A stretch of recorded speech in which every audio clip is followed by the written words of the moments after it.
Mickey Loomis has his blinders on, and we'll find out if that's a good thing or a bad thing. We'll talk about it today on the Saints Insider podcast for Wednesday, January 17th. I'm Zach Ewing with Rod Walker, Luke Johnson, Matthew Paris here in our Metairie studios. And just actually fresh coming from the Mickey Loomis end-of-season press conference that the Saints had over on their Airline Drive facility. You guys have been to more Mickey Loomis press conferences than I have, but I guess the word to describe that one, Luke, would be animated? Energetic? Animated, yeah. Yeah, Mickey seemed fired up. And I think part of it is there's a lot of criticism of the team. There's a lot of criticism of his head coach and his quarterback. And he seems bound and determined to fight back against that and to prove people wrong. There was rumors going into this that Mickey was going to step down. We checked into it last night. It didn't seem valid. But Mickey pretty emphatically denied that today, and in fact said he's got a lot of energy to try to get the ship righted. So, like you said, we'll see if he's right. But he was definitely going into today as a man who wanted to present that image that he's not done here and the Saints aren't done here, and they feel confident that they have the right pieces in place. So we'll see. Yeah, we've heard Jeff Duncan tell us before he thinks Mickey wants to prove that he can have success and big success without Sean Payton or Drew Brees, that he wasn't just riding coattails. Mickey hadn't said that himself, but that's sort of the impression you get. Matt, he's kind of going two ways, because in one sense he's expressing confidence in where the Saints are in Dennis Allen. You see the quote we have on the screen right now. In the other sense, he just fired most of his offensive staff yesterday, and so he realizes that some change needs to happen. But he does seem confident.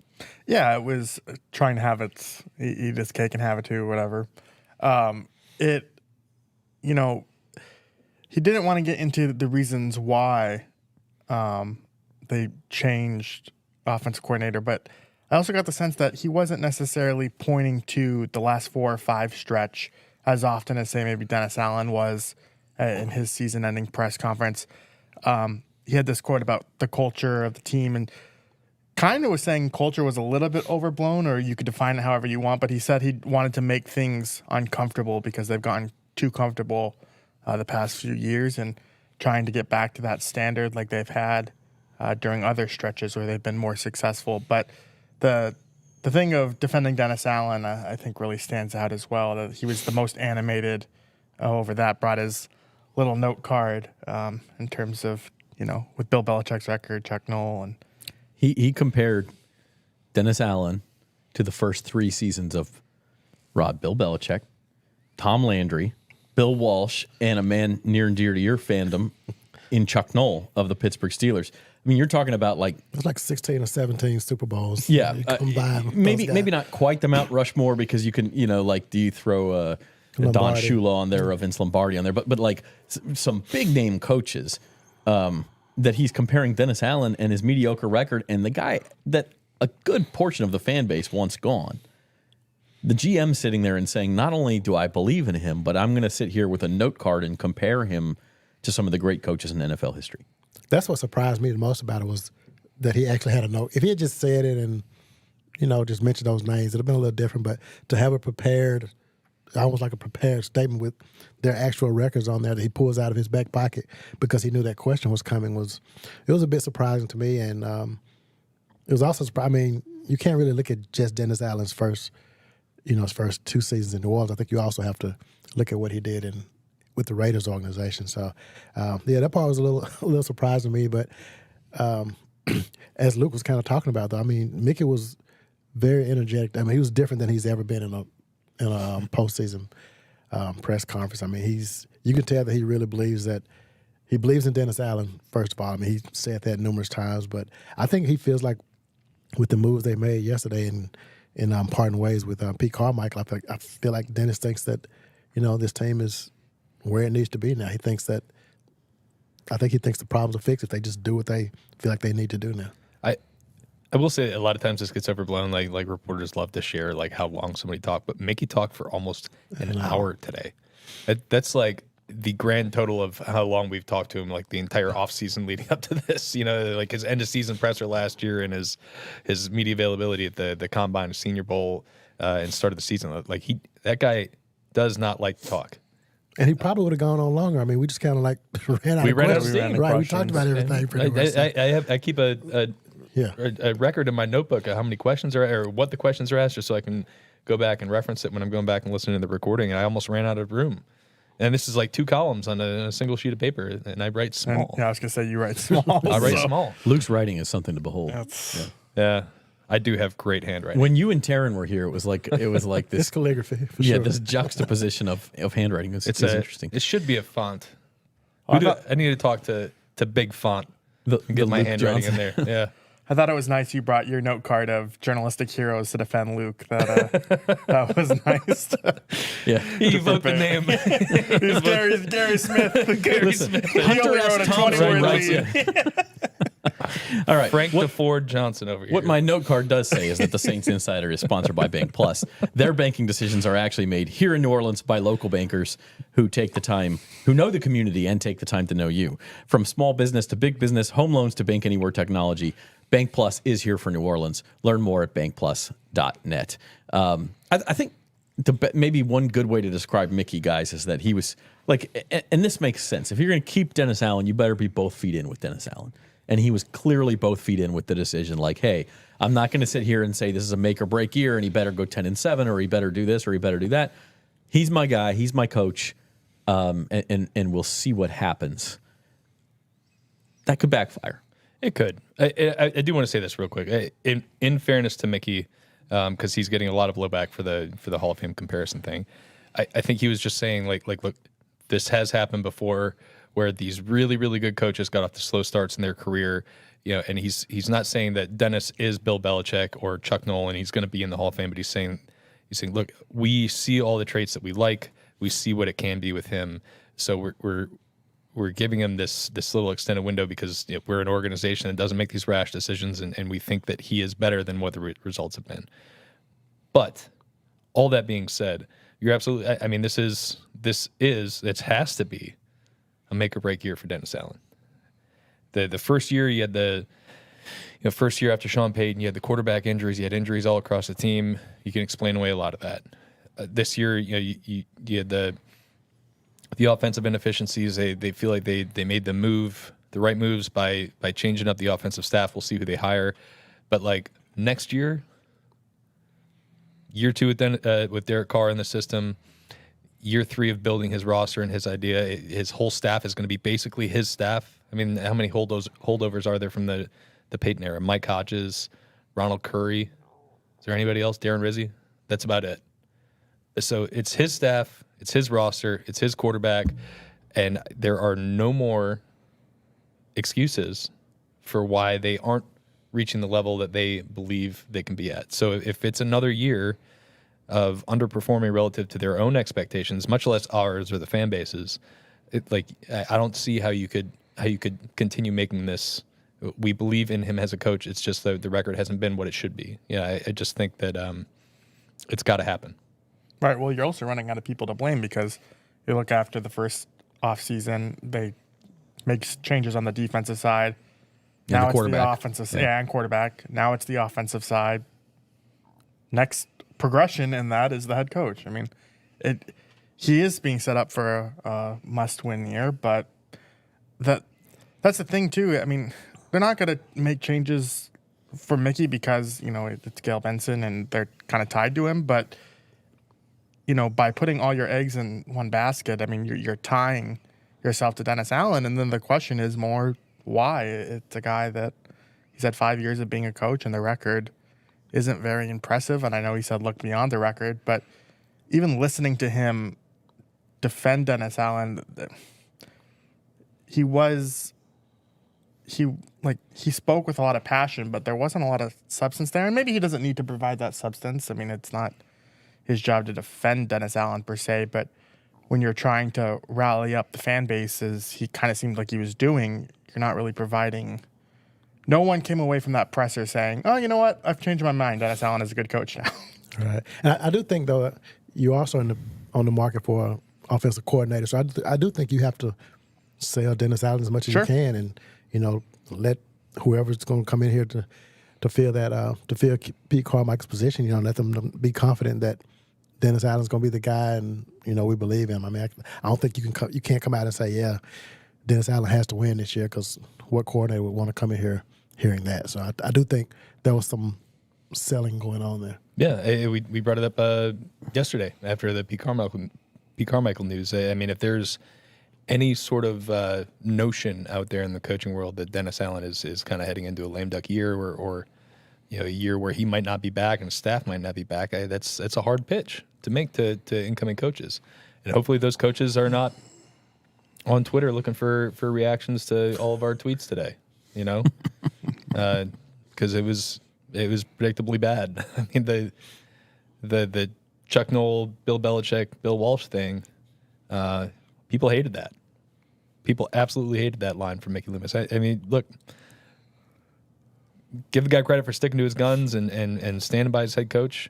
I'd love that personally, but now it's all about results, and it has to be results that meet or exceed your expectations, not fall below. Which is kind of weird, because it seems like we were saying the same thing, 5 or 6 months ago. Too. Yeah. This has to be the year. We talked about the schedule. The tipping point was this year. The tipping point was this year, and they've just kind of, as they do with the salary cap, pushed it down. Well, it's the tipping point. It's all balanced on the fulcrum here, and it just ended up just kind of going like this all season instead of tipping one way or the other. So. Yeah, it's just somehow it's that movie scene that never ends, where the boat is still it's the sitting Inception spinning top. You're wondering if it's going to fall. Yeah. Are we in a dream? Maybe after that big lunch that we had prior to this. We will. We had a full reaction podcast yesterday to the Pete Carmichael news. Check that out. Also subscribe to the Saints on NOLA.com YouTube channel if you haven't already. And I do want to just kind of quickly transition into Pete Carmichael. I think worth it for a guy who's been with this organization for 18 years, whom Sean Payton considers to be a big part of their success.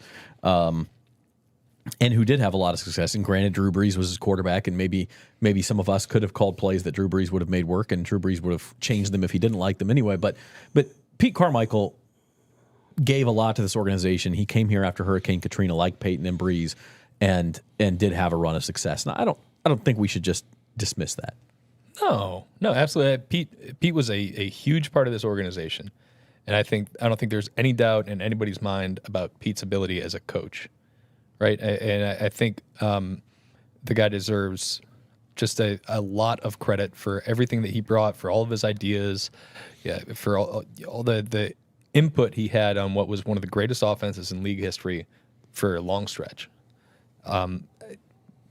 You can't gloss over that. That's got to be you're looking at his resume, it's like the top 20 paragraphs.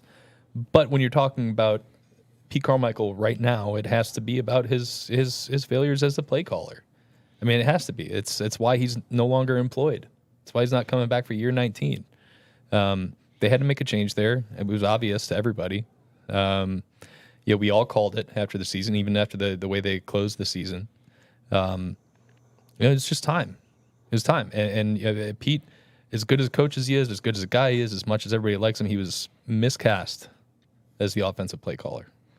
I think that was clear over the last 2 years. It was also, I talk about Mickey Loomis being 2 feet in. Pete Carmichael wasn't. Pete Carmichael, it was always kind of an odd thing at the beginning of last year. He wasn't sure if he wanted to be the offensive coordinator and play caller. And I think when you're in this hyper-competitive of a league, that's a big disadvantage if you're not all in on that. It is. I mean, I think last year, a lot of us said, we thought he would – I thought he would just kind of step away. And even this year, though, I'm kind of just going back to how respected he is, kind of piggybacking off what Luke said. He's the guy that I thought they would still somehow, just because of how respected he is in that facility, I thought they would just kind of keep him around in some capacity as an advisor. I don't know what title they'd give him, but, they parted ways with him. And Mickey talked about how difficult that was for him. He's a guy that obviously they had built a friendship or relationship with over, that many years. And so it was a tough decision from that aspect of it. But again, like I kind of wrote in the column, they had to do something different. And we all figured that Pete would be the guy that would be out. Is he a fall guy, Matt, or is there an actual reason he failed? I mean, you look at the first 6 games where they allowed 17 sacks. Alante Taylor tweeted something along the lines of, now we can get someone who knows how to use our playmakers or something. I don't remember the quote off the exact, but We've got plenty of them. We've got Go plenty use of them. something Time like that, to use them, yeah.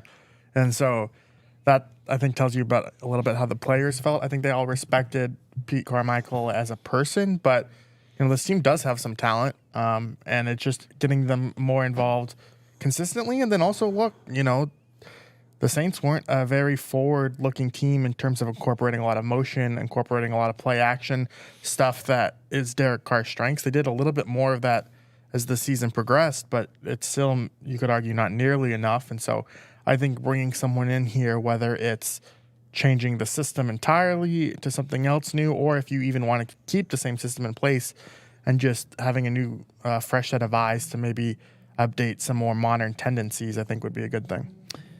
As the sports betting guy, what would the line be on Pete Carmichael buying a house in Denver in the next 2 months?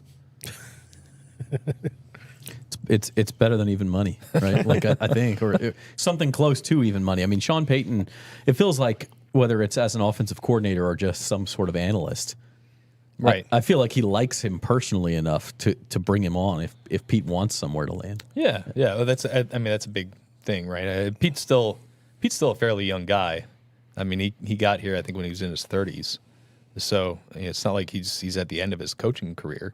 But like, I think if you wanted to bring him in as just somebody who's going to put in some work and like he's got a good football brain. If he's not calling plays, I think he'd be a really big asset in the coaching room. He's also got a pretty good arm, too. I don't know if y'all saw the Twitter video of him doing the quarterback challenge stuff with Breeze, but I was actually pretty impressed. That was the first time I had seen that. College baseball player, I think. Yeah, he played at Boston College, I believe it was. Yeah. Interesting. So the Saints move on from Pete Carmichael. They don't keep him on like we thought maybe they would, but clearly they want to go in a completely different direction. So now let's talk about what direction that might be. We'll probably have another podcast, maybe even Friday, where we kind of dive more deep into individual candidates.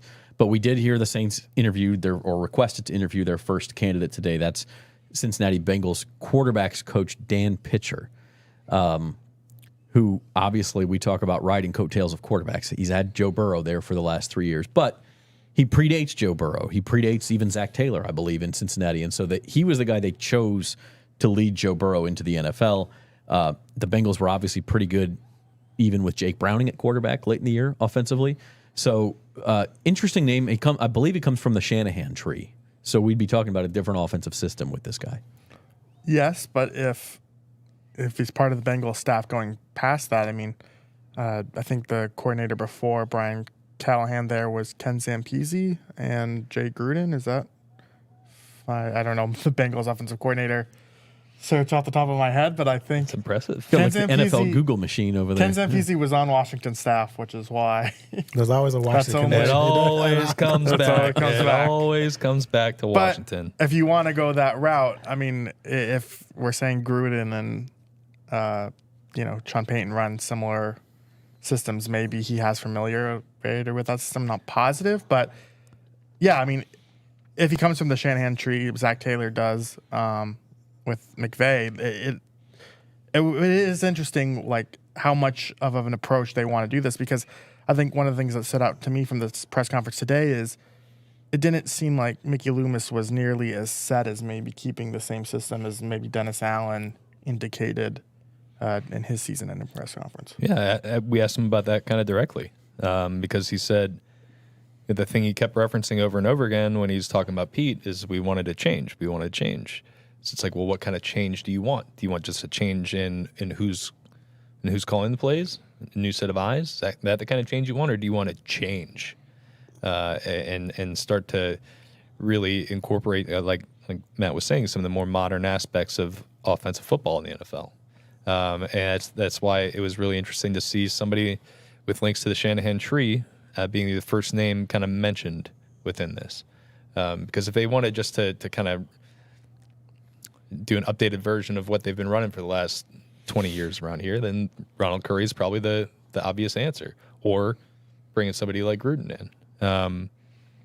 But if they want to kind of follow the direction the league is kind of veering toward, and kind of lean into that, then you might see some of these guys like pitcher or some of the like guys from the Houston Texans coaching staff where they're running the 49ers concepts. There are guys from the Miami Dolphins coaching staff. Somebody we haven't really brought up, but you wonder, somebody like Frank Smith, right, who's the offensive coordinator in Miami. He's drawing some head coaching interest right now, but maybe that doesn't come to fruition because he's never had experience as a play caller. Maybe he's looking to go somewhere where he can be the offensive play caller and get some of that. So I think it's going to be really interesting to watch this unfold this year and to see what direction the Saints really want to take their offense. Like, do they want to take it into the future, or do they want to just modify what they've been doing? I think we're going to see a bunch of different names from all. Yeah, we'll kind of like what you're saying. I mean, I think we're going to see some people who run what they've been running. I think we're also going to see some different names. We're like, oh, I didn't know. I'm surprised they're going in that direction. So, and one thing Mickey did talk about was that they're going to, he said they're going to take their time with this search. They're not going. I don't expect them to have an offensive coordinator hired by the end of this week. I think they're going to really take their time and find who they think is the right fit. Yeah, that's a great point. That's where I was going next. Is Dan Pitcher's 37 years old. You go from him to John Gruden, who's obviously been around the league for not 37 years, but probably 27 years. You kind of run the gamut of systems, of ages, of backgrounds. It seems like they really want to hit the reset button and decide exactly what it is that they want here with this search. Or they could go to Ronald Curry and not hit the reset button at all. Well, maybe that's where if that's what they conclude, then great. But no, but I mean, it's valid. It's a valid point though, and I think it's smart for them to look at all options here and put them all on the table and not go into this saying we are going to hire this guy. We want to run this type of system.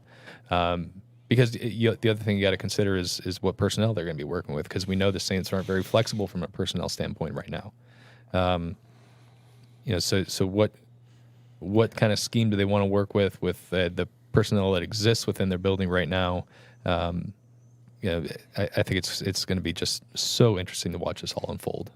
I think the question too we have to consider is how much influence does the offensive coordinator say in bringing in his own staff? Yep. There are a few vacancies right now in terms of wide receivers coach and the senior offensive assistant, but if running backs coach as well.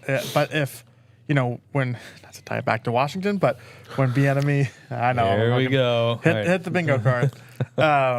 When Bieniemy came into Washington this last year, he brought Tavita Pritchard to be their quarterbacks coach, and Washington at the time had a quarterbacks coach on staff, and they moved Ken Zampese to an offensive assistant role, and he was working more with the tight ends. So it'll be interesting to see if, how flexible are they on that. I mean, maybe if it's a John Gruden, you have him bring in some of his own guys, or if it's younger, like Dan Pitcher, then maybe he doesn't have as much influence. I think that's an interesting thing to maybe consider here as well.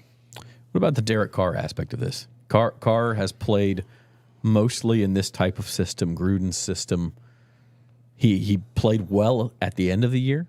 Mickey Loomis today kind of blamed injuries for some of his poor play earlier, but I think there's something to be said for a new coaching staff, a new set of teammates to be playing with a new location. Like you're allowed a certain grace period in that. He did play well at the end of the year. Do you look at that and say, because clearly I think you want to fit the system to Carr, but I don't know that that's something that we can put our finger on exactly what that is. You know what? Like you look at some of these when you're talking about going to some of the more modern aspects of football, some of the Shanahan or McVay guys. Those offensive schemes are always very quarterback friendly.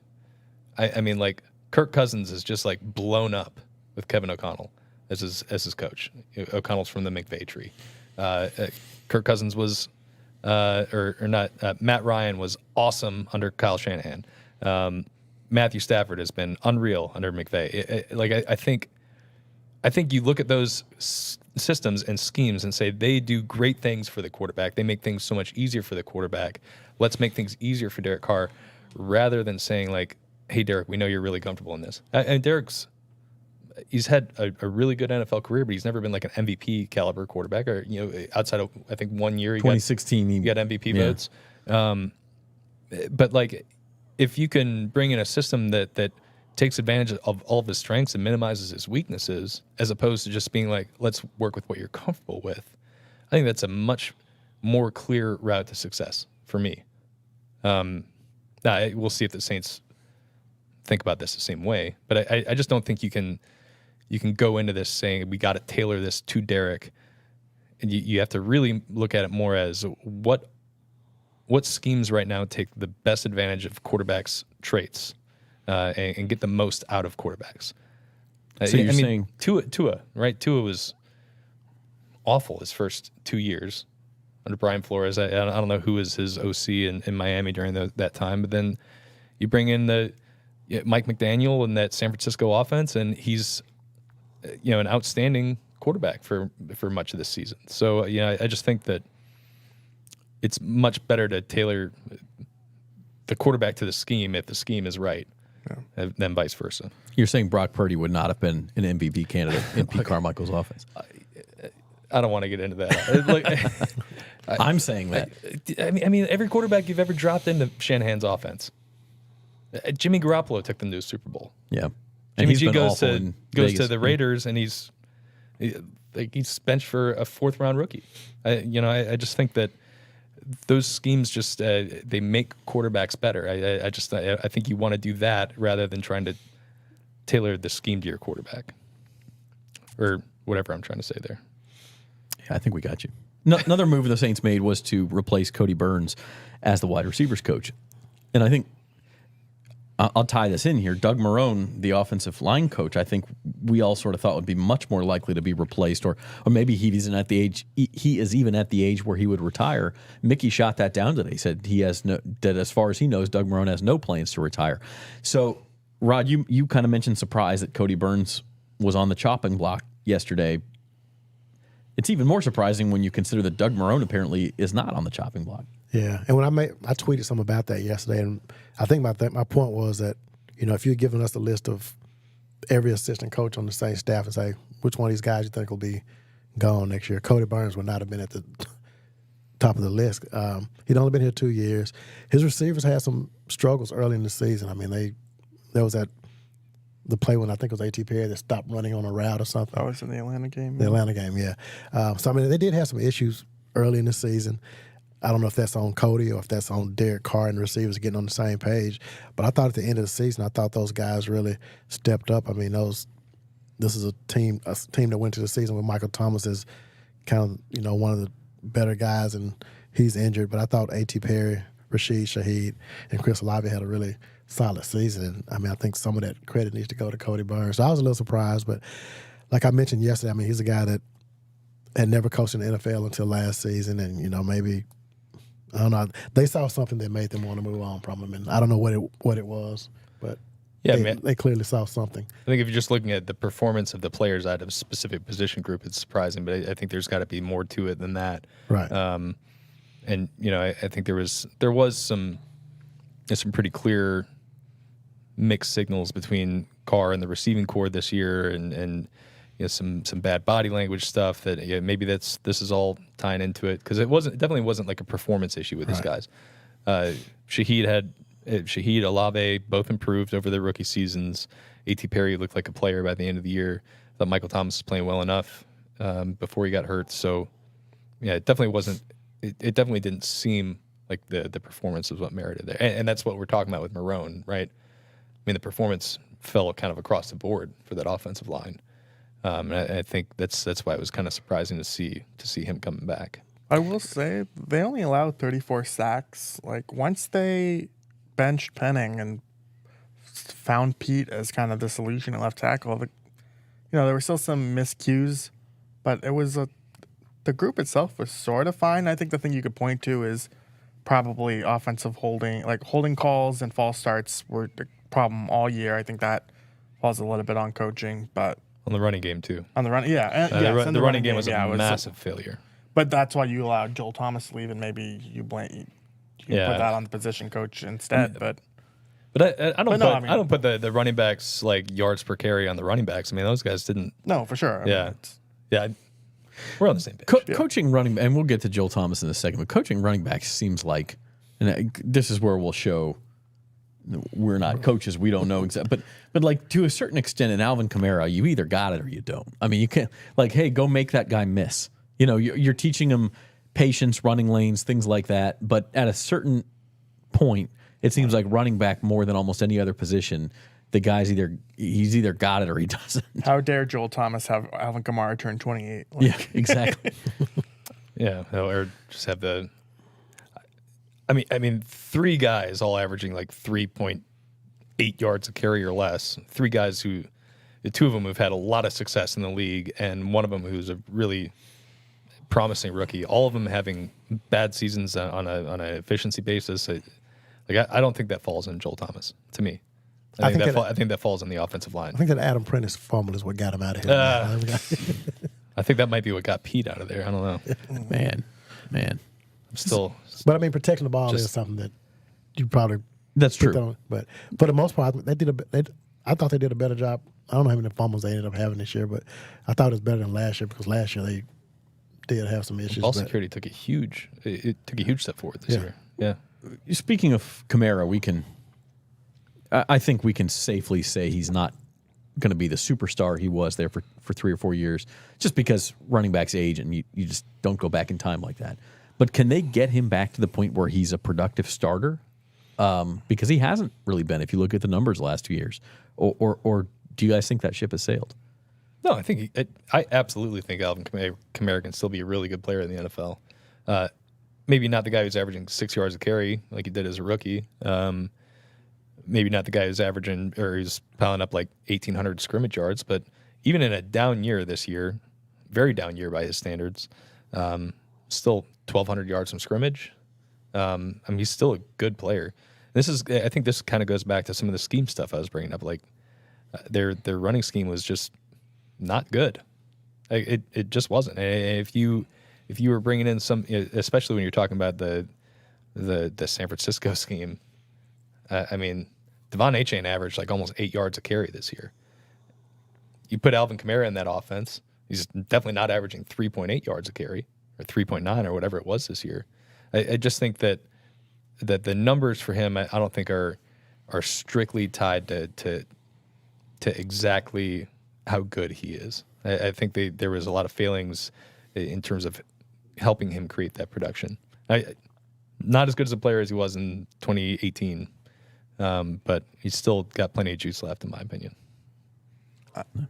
I agree. I think he can still be a productive player. I'm not sure if he'll be as productive as his contract would indicate. No, that's the big question. Yeah, if there was an actual way to get off that contract, I wouldn't blame the Saints for doing it. But if he's going to be around, I think he can still be productive. And I also think he can still mean a lot to this locker room. I mean, if we're talking about culture and guys having to buy in and stuff, you need your best players to lead the way, and he's one of them. So, maybe there's value from that standpoint. But I just, it'll be interesting. One, would they be able to, would they entertain an Alvin Kamara trade this offseason? And 2, what's the market? Like, who's acquiring that contract? Would they be willing to eat money on the contract to trade him? I don't know, but I think those are the things the front office at least has to consider. Yeah, I think he still has something left in the tank, and I think whoever this offensive coordinator bring in is going to be glad to have a guy like Kamara that you can do so many different things with. Yeah, it's not just his traditional stats. Some of his advanced stats, missed tackle rate and things like that, are down as well. But that, we don't know. Again, we don't, and I think that's where we'll kind of wrap things up here, because there are big decisions to be made between. Do you trade Kamara? Can you find a partner to trade Kamara with who will take on some money? I mean, in a market where running backs are being devalued, I find that to be unlikely myself. Do you offer Derek Carr a contract restructure, which would then probably tie you to him beyond 2024? These are big decisions that have to be made. I think the overarching theme of where we're at right now is that Denis Allen, Mickey Loomis, especially Denis Allen, but probably Mickey to a large extent too, know that they've got to get this right. They've got to get it right this year, and so this is kind of risky business here. Yeah. Tipping point. Look, I hate to recycle that, but we all said this a couple of weeks ago when we were looking at who's on the slate for 2024, and we're all like, do you think the Saints take a step up or step down next year? And across the board, we all said down. Well, you know what's funny about that is I was looking at this. Someone put together a strength of schedule for next year. Saints still have the easiest schedule in the league next year by winning percentage. The division sucks. I mean, you still get 6 games in this division. Yeah, but Carolina there's- twice. So. But I mean, some of those teams will be better. Like the Chargers, I think will be a lot better. Right, And right. The, Falcons The probably will. difference was like this year, like the best quarterback they faced was Jared Goff. Trevor Lawrence. And maybe. Matthew Stafford. Matthew Stafford. Right. Best quarterback, best offense. They've got a lot of them next year. They got a lot of like ascending teams next year. I mean, I think it's going to be tough. And like they've got to nail a lot of stuff this offseason. And they don't have a lot of resources to do it. They've got 2 picks right now in the first 4 rounds. They're probably going to get. I think the projected to get 2 compensatory 4th round picks. So they have a little bit more ammo, but like that's where you start to look at some of the assets on this team, and you start to look at the contracts, and you say, okay, like we got really good years out of a really good year out of Paulson and Debo. They're really confident, and Alontae Taylor, Ike Yadam fit in really, really well as a starter. They obviously can evaluate some defensive back talent. Like, do they trade Marshawn Lattimore and dump some of the money to acquire draft picks and start kind of adding some of those less expensive younger players on the team? I mean, I think it's possible this offseason. That's something they do.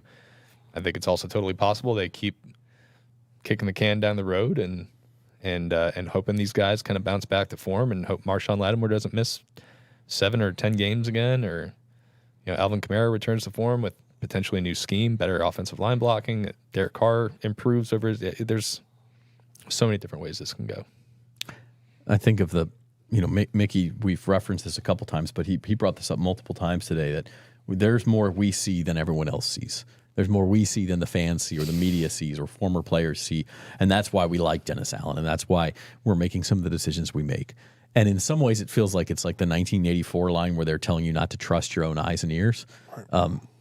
But at the same time, there is a lot, Matt, that we don't see. And so I guess at this point, we just sit back and see where it goes and see what they decide to do. But I don't see a ton of reason to be optimistic logically. Yeah, it just depends on who they hire as offensive coordinator. I think that's going to determine a lot of their direction in terms of what's the ceiling next year, because by firing just Pete Carmichael and not the whole coaching staff, they're essentially saying, all right, we just need an offensive facelift and we'll be good to go. Well, if that's the way you feel, you better prove it. And I don't think the fans are going to buy into that, though. Like, Oh, no. There's not an offensive coordinator they can hire, and the fans be like, oh, yeah, I think we're back. Like, it's just not going to happen. Right. So, but it is, I mean, that's going to be the whole driving point for this offseason is who they hire, and that's going to make the difference, because they're not going to be able to make any – they're not going to draft anybody who's going to change the trajectory, and they're not going to sign any free agents. I don't think that's going to change things. So I think this offensive coordinator hire is going to be the talk of the offseason. Right, and because Carr played well enough down the stretch, the first round pick quarterback thing, I think, gets a little quieter than it was maybe 2 months ago or 3. So it's like, it's not even, I mean, they could still do it, but if you were like around the Detroit game or whatever, we were talking about, maybe they draft a first round quarterback and you sell that as the vision of the future. Well, I think that's less likely now. Oh, these fans still want a quarterback. Oh, sure. It's not the best use of your resources when you got 4 draft picks. No, Too many it's holes. not. Yeah, But but you know what? If Mickey's right about this, and there's a lot of stuff that we don't see, and people don't, maybe you should. I think we need to pitch an all access offseason thing to Mickey so we can show it. They're eligible for Hard Knocks, even though that's oh my gosh, yeah, that actually came out today. I think it's Bears, Saints, or there's only one other team it could be. It was like 4 teams, and then it ended up being 3 after Yeah. Belichick. So I think it's Bears. I will say, Saints, though, I and- don't think Hard Knocks is the all access show that it used to be. I think so. I think the Bears is probably the answer there, but With Hard Knocks times Picayune. let's do it. All access into Mickey, if you're watching, hit me up. We'll get you on the pod. We'll have some backstage access. Yeah, just bring that same energy you brought today, Mickey. show us what we don't see that led you to all these decisions. Now we'll be there every step of the way. We'll follow the offensive coordinator hire, all the staff hires, and then into the free agency and the draft and mini camp and all that good stuff. of course. We'll be back on Friday, a new Saints Insider podcast, maybe dive into some new offensive coordinator candidates and start that discussion up as we go forward. Appreciate you all watching. Subscribe to the Saints on NOLA.com YouTube channel. Subscribe to our written content at NOLA.com/subscribe. And read these guys' work every day. It's fantastic. And hopefully we're your one-stop shop for all of your Saints coverage. So for Norm Bell behind the glass, Rod Walker, Luke Johnson, and Matthew Paris, I'm Zach Ewing. Thanks for watching Saints Insider.